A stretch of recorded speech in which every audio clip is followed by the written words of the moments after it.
इस खबर के प्रायोजक हैं Lohia Nagar Mount Carmel High School, Gyansthali High School और LMC कम्युनिकेशन।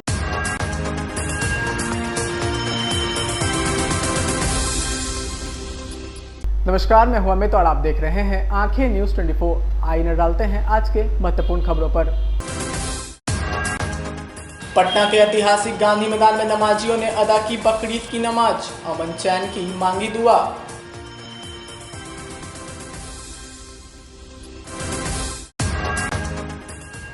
RCP सिंह को लेकर चिराग पासवान ने कहा, उनके योगदान को कम नहीं आंका जा सकता।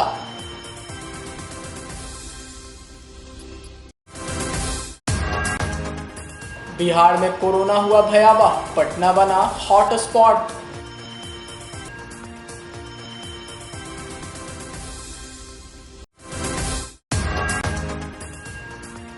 बिहार सरकार के राजस्व विभाग में हुए ट्रांसफर पोस्टिंग पर CMO ने लगाई तत्काल रोक।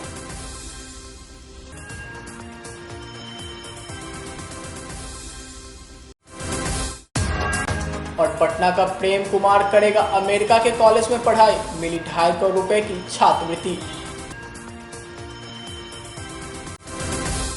अब खबरें विस्तार से।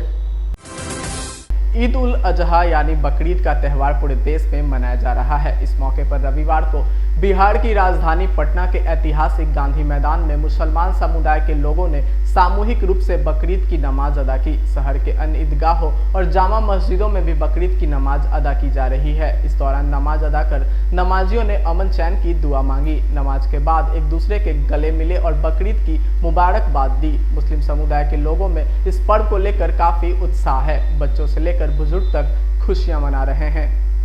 वहीं पटना के गांधी मैदान में नमाज अदा करने के बाद नमाजियों ने कहा कि बकरीद असीम आस्था का त्यौहार है। इस त्यौहार को आपसी भाईचारे एवं सद्भाव के साथ मना रहे हैं। यह त्यौहार कुर्बानी की मिसाल पेश करता है। ईद उल फित्र के बाद बकरीद मुसलमानों का दूसरा सबसे बड़ा त्यौहार है। आज के दिन ईदगाह या मस्जिदों में विशेष नमाज अदा की जाती है। वहीं इस मौके पर राज्य के मुख्यमंत्री नीतीश कुमार ने भी लोगों को ट्वीट करके बधाई दी है। साथ ही बिहार और देश के लोगों से आपसी भाईचारे एवं सद्भाव से बकरीद का त्यौहार मनाने की अपील की है।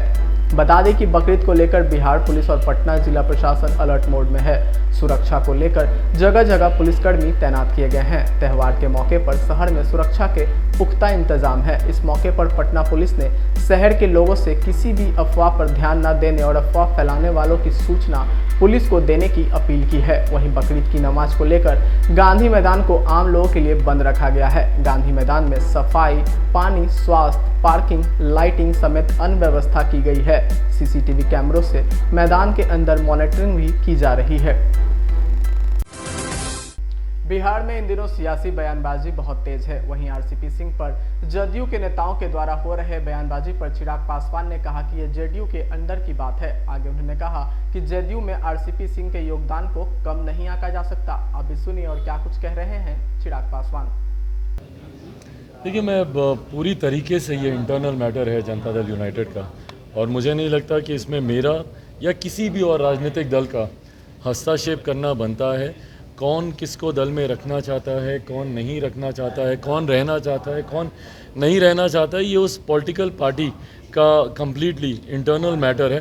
हैविंग सेड दैट, मैं ज़रूर बोलूँगा कि यकीनन RCP जी का अपना एक व्यक्तित्व रहा है, दमदार शख्सियत उनकी रही है, बेबाकी से अपनी बातों को रखने का उनका अंदाज़ रहा है, और जनता दल यूनाइटेड को खड़ा करने में उनकी भूमिका को मुझे नहीं लगता कि कोई भी नकार सकता है। जिस तरीके से संगठन पर उन्होंने काम किया, उन्होंने मेहनत की, यकीनन उस श्रेय के वो ज़रूर हकदार हैं। पर अभी इनके बीच में इंटरनल क्या कॉन्फ्लिक्ट चल रहा है जनता दल यूनाइटेड में RCP जी को लेकर जो बयानबाजी चल रही है, दुखद है, बट इंटरनल मैटर है पार्टी का। भाई, मेरी समझ के परे किसके शिकार हो रहे हैं ये जदयू के नेता ही बेहतर बता पाएंगे। बिहार की राजधानी पटना में कोरोना वायरस एक बार फिर से भयानक रूप लेता जा रहा है। बिहार स्वास्थ्य विभाग की ओर से जारी रिपोर्ट की माने तो शनिवार को बिहार के 31 जिलों में कोरोना के नए मरीज मिले हैं। बिहार में कोरोना वायरस के एक्टिव मरीजों की संख्या बढ़कर 1957 हो गई है। वहीं शनिवार को कुल 408 नए मामले सामने आए हैं। शनिवार को राजधानी पटना में 220 नए संक्रमित मिले हैं। वहीं पटना हाईकोर्ट के 2 न्यायिक अधिकारी, 5 सचिवालय कर्मी, 2 डॉक्टर समेत 10 से अधिक स्वास्थ्यकर्मी और मेडिकल स्टूडेंट और बड़ी संख्या में स्कूली छात्र छात्राएं भी कोरोना से संक्रमित मिले हैं। इनमें अररिया से 3, अरवल से 6, बांका से 11, बेगूसराय से 5, भागलपुर से 40, भोजपुर से 3, बक्सर से 1, दरभंगा से 5, पूर्वी चंपारण से 1, गया से 2, गोपालगंज से 1, जहानाबाद से 8, खगड़िया से 6, किशनगंज से 2, मधेपुरा से 2, मधुबनी से 6, मुंगेर से 6, मुजफ्फरपुर से 14 मामले, नालंदा से 3, नवादा से 1, पटना से 220, पूर्णिया से 6, रोहतास से 9, सहरसा से 15, समस्तीपुर से 7, सारण से 2, शेखपुरा से 3, सिवान से 1, सुपौल से 6, वैशाली से 4, पश्चिम चंपारण से 1, वहीं दूसरे राज्य से आए 8 नए मामले।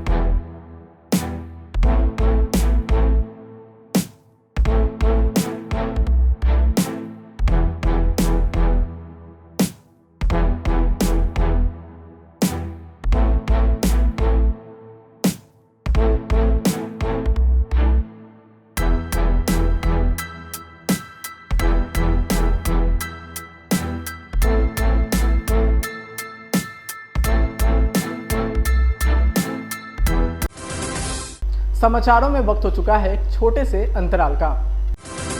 I am Shalini Singh, principal of Lohianagar Mount Carmel School. Here in our school, we give best education and good environment to our students where they can learn well. We provide here well-equipped lab, well-equipped, well-stocked library. We have here well-trained teacher also. We have a sports playground for cricket, volleyball, football, and also provision for indoor activities. So we have here security system, information and communication technology. So we have all facilities here in our school where students feel comfortable and secure.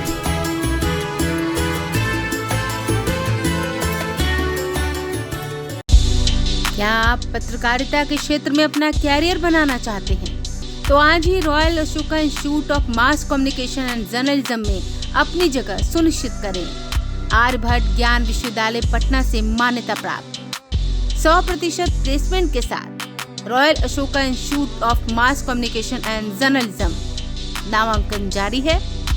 हमारा पता है DS/16 Gayatri मंदिर के समीप, कंकड़बाग, पटना 8,20,000। आप हमें संपर्क भी कर सकते हैं। हमारा मोबाइल नंबर है 9955456126। ब्रेक के बाद आपका फिर से स्वागत है। बिहार सरकार के राजस्व विभाग के मंत्री रामसूरत राय द्वारा बीते दिनों बड़े पैमाने पर विभाग के कई अधिकारियों का तबादला किया गया था। इस तबादले की पूरी प्रक्रिया को सीएमओ द्वारा तत्काल प्रभाव से रोक लगा दिया गया है, जिसको लेकर कई तरह की चर्चाओं का बाजार गर्म हो गया है। यह मंत्री जी के कार्यकाल का दूसरा ऐसा मामला है जब मंत्री जी द्वारा किए गए तबादले पर सीएमओ द्वारा रोक लगाई गई है। वहीं मीडिया कर्मियों के द्वारा पूछे जाने पर मंत्री रामसूरत राय ने कहा कि हमें तो समझ में आया है कि अपने समझ से तबादला किया हूं, लेकिन क्योंकि मुख्यमंत्री जी हमारे मुखिया हैं, उनका विशेष अधिकार है। देखिए पूरी खबर। विपक्ष का काम ही है बुराई पकड़ना, शिकायत बतियाना, गाली बकना। विपक्ष ने तो अपना अधिकार ही मान लिया है, इसीलिए विपक्ष की बातों में मुझे कुछ नहीं कहना है। विपक्ष अपना काम करे, सरकार अपना काम करती है। सरकार में हम हैं, सरकार के अंग हैं। सरकार की जो व्यवस्था कानून है उसको पालन और धर्म पालन करना मेरा धर्म है। सर, आपके द्वारा जो जनता दरबार लगाए जाने की बात कही जा रही थी कि उसमें भी मेरे मन में भावना ठेस पहुंचा है, नो डाउट, कि मैं जनता के बीच में रहता हूं। मैं कोई पौती में बंद नहीं रहता हूं, बंद कमरे में बंद नहीं रहता हूं। मैं महीना को सही माने बता दूं, 30 दिन में मैं 15 से 20 दिन जनता के बीच में जनता दरबार लगाता हूँ। चाहे वो मेरा प्रखंड लेवल का जनता दरबार हो, चाहे जिला लेवल का हो, आवास का हो, पटना पार्टी कार्यालय का हो, मेरे विभाग का हो, और जिस जिले में भी जाता हूं तो मैं सोशल मीडिया पे सभी विधायकों को मैसेज देता हूं, कार्यकर्ताओं को मैसेज देता हूं कि अगर कोई समस्या है तो लेकर कितना बजे आप आइए। उसके बाद मैं विभाग का रिव्यू करता हूं। उसमें अगर जनता के आवाज़ के द्वारा, विभाग का ऑन रिकॉर्ड के द्वारा और सामने पूछताछ के दरमियान लगता है कि कोई सीईओ, कोई कर्मचारी गलत कर रहा है तो मैं उस पर कार्रवाई करता हूं और उसको धमकी भरे शब्दों में कहता हूं कि आप 2 महीना में नहीं सुधरोगे तो समय पर तुमको ट्रांसफ़र भी कर देंगे। तो कहीं वैसे भी लोगों का भी ट्रांसफ़र होता है, कहीं ऐसे परेशानियां होती है जहां पर लगता है कि मैं साल भर से जनता दरबार में पैरवी करता हूं, फ़ोन जाता है, उसका कंप्लायंस नहीं होता है, तो मैं मंत्री होने के नाते मेरे मन में भाव भी आता है कि लड़का काम नहीं कर रहा है, इसको ट्रांसफ़र होना चाहिए, इसको पनिशमेंट मिलना चाहिए। तो ये विभाग के मंत्री होने के नाते मेरा अधिकार है।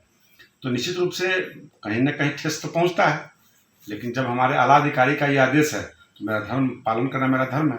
लेकिन इस तरह से अगर बातें होती हैं तो जनता के बीच में जाने से कोई फायदा नहीं है। मैं अपना काम करूंगा, विभाग का काम करूंगा, जनता अपना सोचे, अपना समझे।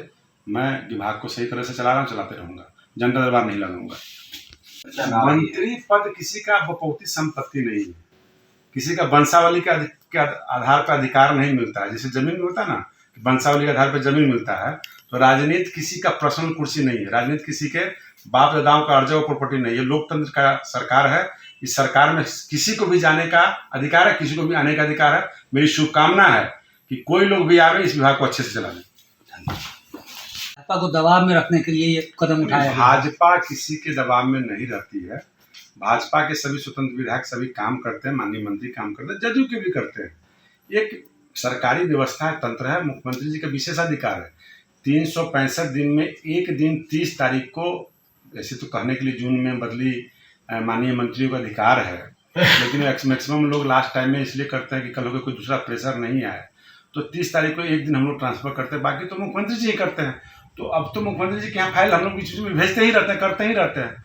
तो समझेंगे कि दोबारा ट्रांसफर होगा, तिबारा ट्रांसफर होगा, और समीक्षा करने की बात है, समीक्षा में सब क्लियर हो जाएगा। नमस्कार, आप देख रहे हैं आंखें न्यूज़ 24। मैं हूं आपके साथ अमित। बिहारियों के हुनर की चर्चा पूरे देश में होती है। ताज़ा मामला पटना से है, जहां दिहाड़ी मजदूर के बेटे 17 वर्षीय छात्र को अमेरिका के प्रतिष्ठित लाफायट कॉलेज में स्नातक डिग्री हासिल करने के लिए 2.5 करोड़ रुपए की छात्रवृत्ति मिली है। यह खुशनसीब शख्स राजधानी पटना के फुलवारी शरीफ थाने के गोनपुरा गांव का रहने वाला प्रेम कुमार है। देखिए पूरी रिपोर्ट। बता दें कि 1826 में स्थापित लाफायट कॉलेज को लगातार अमेरिका के शीर्ष 25 कॉलेजों में स्थान दिया गया है। प्रेम कुमार संभवतः भारत में ऐसी उपलब्धि हासिल करने वाले पहले महादलित समाज से आने वाले छात्र होंगे। प्रेम दुनिया भर के 6 छात्रों में से एक हैं जिन्हें लाफायट कॉलेज से प्रतिष्ठित डायर फेलोशिप प्राप्त होगी। लाफायट के अनुसार यह फेलोशिप उन चुनिंदा छात्रों को प्रदान की जाती है जिनमें दुनिया की कठिन से कठिन समस्याओं का समाधान निकालने के लिए आंतरिक प्रेरणा और सद्बुद्धि हो। प्रेम बिहार के अनुसूचित जाति समुदाय से आते हैं और अपने परिवार से कॉलेज जाने वाले पहले सदस्य होंगे। बता दें कि उनका परिवार गरीबी रेखा से नीचे बीपीएल श्रेणी के में आता है और राशन कार्ड धारक है। वे वर्तमान में शोषित समाधान केंद्र में 12वीं कक्षा के छात्र हैं। लाफायट कॉलेज में वो मैकेनिकल इंजीनियरिंग और अंतर्राष्ट्रीय संबंध की पढ़ाई करेंगे। प्रेम को प्राप्त 2.5 करोड़ रुपए की छात्रवृत्ति लाफायट कॉलेज में 4 साल की है। उनकी पढ़ाई और रहने का पूरा खर्च कवर करेगी। इसमें ट्यूशन, निवास, किताबें, आपूर्ति, स्वास्थ्य बीमा, यात्रा, व्यय इत्यादि शामिल हैं।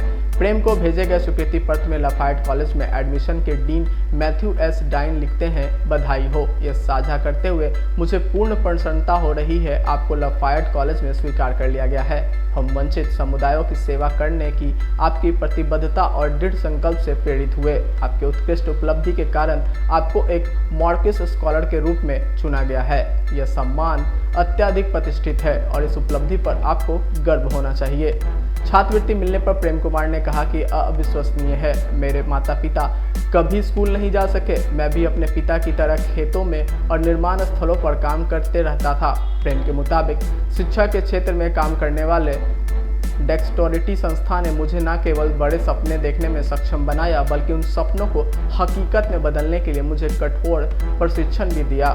इस संस्था के संपर्क में आने के बाद भारत के महानतम राष्ट्र निर्माताओं की जीवन यात्राओं से मेरा परिचय हुआ। इसके अलावा राष्ट्रीय और अंतर्राष्ट्रीय प्रतियोगिताओं के लिए मेरा प्रशिक्षण जारी रहा और उच्च शिक्षा के लिए मेरे उद्देश्य और दृष्टि को आकार दिया गया। खुशी तो बहुत सारी हो रही, क्योंकि ये मेरे समाज का, मेरे कास्ट का बहुत पहला बच्चा है जो बहुत सारे हार्ड वर्क करके उतना दूर गया है। तो हमारे समाज के लिए, हमारे परिवार के लिए, हमारे राज्य के लिए, हमारे देश के लिए बहुत गर्व की बात है। ओ भाई तो मतलब ये पहले ही बचपन से ही पढ़ने बहुत तेज था। हम तो भाई बड़े थे तो घर के काम में थोड़ा सम्मिलित रहते थे, तो हम उतना अच्छा से पढ़ाई नहीं कर पाते थे। मगर फिर भी मेरा भाई छोटा सा, इतना सा ही था, तो इसको दूसरा तीसरा का पूरा किताब बोल के हमको ही उल्टी पढ़ाता था हमको, मतलब बचपन में। तो ये बहुत बचपन से इसका बहुत मतलब पढ़ने का लगन रहा, और बचपन से ही पढ़ने में बहुत तेज रहा। तो वही मतलब मेहनत अभी तक जो रंग लाया है। स्कॉलरशिप मिला है इसको? हाँ। कितना मिला है और कहाँ से मिला है? अमेरिका से मिला है शायद, और 2.5 करोड़ शायद मिला है। तो पढ़ने में शायद बहुत सहयोग मिलेगा इसको। हम चाहते हैं कि कितना भी मतलब गरीब बच्चा हो, भले के नौकरी लगे ना लगे अलग बात है, बट समझदारी होगा। और मतलब जो हमारे समाज का, हमारे जो जात का जो लड़कियों का शोषण होता है वो शोषण से बचेंगी। और कोई मतलब जो अति मजदूरी हो गया या तो कहीं काम करने जाते हैं तो उसमें भी शोषण मतलब पढ़ाई मतलब बचाएगा, वहाँ भी शोषण नहीं होगा अगर पढ़ते हैं तो। और अति बहुत सारा के पढ़ने से बहुत सारी कामों में हेल्प मिलेगा। इसलिए चाहते हैं कि थोड़ा सा ही मतलब जैसे कि बच्चों को मतलब थोड़ा सा ही खाए, मगर बच्चों को जरूर पढ़ाएं, मतलब ताकि आंसू गिर रहा है तुम्हारा, खुशी का आंसू है? हाँ, शायद खुशी का ही आंसू है। बेटा अमेरिका जा रहा है, आपका कैसा लगेगा, क्या कहिएगा? बेटा अमेरिका जा रहा है, कैसा बुझा रहा है? आप क्या कहिएगा? अपने ठीक है, क्या कहेंगे? पढ़ाइए लिखाइए तब ना जाएगा जे। कैसे पढ़ाए आप? कैसे? और कोई पढ़ाता है आपके मोहल्ला टोला में? ना। कैसे पढ़ाए आप, क्या करके? कैसे कमा के, जैसे खेती बधारी में ऐसे जैसे धान काटे ये करे, कैसे करके पहुँचावल गया इसको। सर मैंने मतलब कि अपनी प्राथमिक शिक्षा और हाई स्कूल की शिक्षा मैंने एक एनजीओ से की। उस एनजीओ का नाम है शोषित समाधान केंद्र स्कूल, जिसके फाउंडर हैं श्री JK सिन्हा सर, जो रिटायर्ड IPS ऑफिसर भी हो चुके हैं और उनको पद्मश्री अवार्ड भी हो चुके हैं। और तो मैंने 12वीं तक वहीं पढ़ाई की, 13 साल तक मैं वहीं रहा। वहीं पर वो मुझे निःशुल्क पढ़ाई, शिक्षा, रहने का और सारी चीज़ों की व्यवस्था वहीं से मिली, और मैंने वहीं से वो शिक्षा पूर्ण की अभी तक। किस तरह से तुम्हारा जो है ये 2.5 करोड़ का सफ़र रहा, कैसे जो है प्राप्त किया तुमने? हाँ, देखिए इसके पीछे एक कहानी है और एक कहेंगे संघर्ष है। अगर वो संघर्ष ना होता तो शायद ये आज मुझे ये उपलब्धि प्राप्त नहीं होती। जब मैं 15 साल का था तब मैं ये डेक्सटरिटी ग्लोबल नाम एक संस्था है, मैंने मैं उनके संपर्क में आया। उन्होंने मुझे इस मतलब कॉलेज रिसर्च, उनका एक प्रोग्राम होता है CDP, जो करियर डेवलपमेंट प्रोग्राम है, और उसी को हम लोग डेक्सटरिटी कॉलेज भी कहते हैं। तो उसी प्रोग्राम से मैं जुड़ा, संपर्क रहा, और मैंने कॉलेज रिसर्च और सारी चीज़ें जो राष्ट्रीय और अंतर्राष्ट्रीय जो भी अवसर मिलते हैं मैंने उसमें निरंतर में भाग लेता रहा। और कई बार मतलब कि ये सब होता है कि आपके कॉलेज प्रोसेस में, एप्लीकेशन में आपको बहुत ही मजबूती देती है और आपको काफ़ी अच्छा बेहतर होने का और चयन होने का ये निर्धारित करता है। तो मैंने सारा मतलब मैं करता रहा, और वहीं पे मुझे लीडरशिप, एंटरप्रेन्योरशिप और पब्लिक स्पीकिंग मतलब बोलने की और सारी मुझे ये कलाएँ सिखाई गई। और मैं उन्हीं से सीख कर मैंने एक कॉलेज अप्लाई किया 2021 में, सर्दियों के दिनों में मैंने अप्लाई किया था, और आज और 28 अप्रैल 2022 को मुझे ये उपलब्धि प्राप्त हुई कि मेरा अमेरिकी विश्वविद्यालय में मेरा सिलेक्शन हुआ है। सिलेक्शन हुआ तो क्या क्या मिला? सिलेक्शन होने के लिए कि मैंने अप्लाई किया था तो उन्होंने मुझे 2.5 करोड़ की छात्रवृत्ति दी है, जो कि वहाँ रहने का, खाने का, पीने का या वहाँ के जो व्यय यात्रा व्यय जो भी होगा मुझे वहाँ से आने का, जाने का, तो मेरी सारी मतलब खर्चा वो अमेरिकी सरकार या वो कॉलेज से ही मुझे मिलेगी। कौन सा कॉलेज सेलेक्ट किया? ये जो कॉलेज का नाम है लफायट कॉलेज, जो कि हाँ ये ईस्टर्न पेंसिल्वानिया में है, अमेरिका में है उनके। अब क्या करेंगे उस 2.5 करोड़ रुपए जो आपको छात्रवृत्ति के रूप में मिली है, उससे आगे कहाँ तक शिक्षा प्राप्त करेंगे आप? देखिए ये शिक्षा मुझे बैचलर्स डिग्री है, ठीक है, जो मैकेनिकल इंजीनियरिंग और इंटरनेशनल अफेयर्स में मैं करूँगा। और मतलब ये सारी जो चीज़ों छात्रवृत्ति की जो भी रकम है वो मुझे इस पढ़ाई में ही पूरी लगेगी जी। क्या तो कभी श्रेय दोगे ये? देखिए श्रेय का ये नहीं कहेंगे कोई कि मतलब कि सिर्फ मतलब जो मतलब कि वो हर व्यक्ति मेरे लिए वो ज़्यादा इम्पोर्टेंट है, या उनका अहम मतलब उतना ही अहम योगदान रहा है जितना मेरे बाबूजी का, मेरे फैमिली का, या मेरे NGO शोषित समाधान केंद्र जी का, या हमारे संस्था जिनका नाम है डेक्सटरिटी ग्लोबल, या शरद विवेक सागर सर, जो उन्होंने मुझे काफ़ी हेल्प किया और इस मुकाम तक मतलब मुझे ये पहुंचाया। अगर वो नहीं रहते तो शायद हम ये उपलब्धि हासिल करने में नाकाम रहते या सोच भी नहीं पाते। तुम्हारी बैकग्राउंड क्या है? जी, मैं मुसहर जाति से आता हूँ, जिसे मतलब कि एक महादलित समाज का एक हिस्सा माना जाता है और ये बहुत ही पिछड़ी हुई जाती है। ये इन्होंने मतलब कि कई सदियों से पढ़ाई की शिक्षा का अभाव रहा है, यहाँ पर कोई शिक्षा नहीं रही है, बहुत ही कम लोग पढ़े लिखे हैं और काफ़ी गरीबी है और मजदूरी में बहुत इनको परेशानी होती है। आपके पिताजी क्या करते हैं? वो काफ़ी वो दिहाड़ी मजदूर हैं, मतलब जो उनको काम मिलता है, जैसे खेतों में अभी धान की खेती चल रही है तो जो भी मिला तो वो करते हैं। या कहीं भाई बहन हैं आप? अभी तो हमारी 5 कज़न सिस्टर्स हैं और एक भैया हैं, शत्रुघ्न मांझी नाम है तो उनका। आज के लिए बस इतना ही। ताज़ा खबरों के लिए देखते रहें आंखें न्यूज़ 24, नज़र हर खबर पर। अगर आपने अभी तक हमारे चैनल को सब्सक्राइब नहीं किया है तो जल्द से चैनल को सब्सक्राइब करें, लाइक करें और बेल आइकन को दबाना ना भूलें। नमस्कार।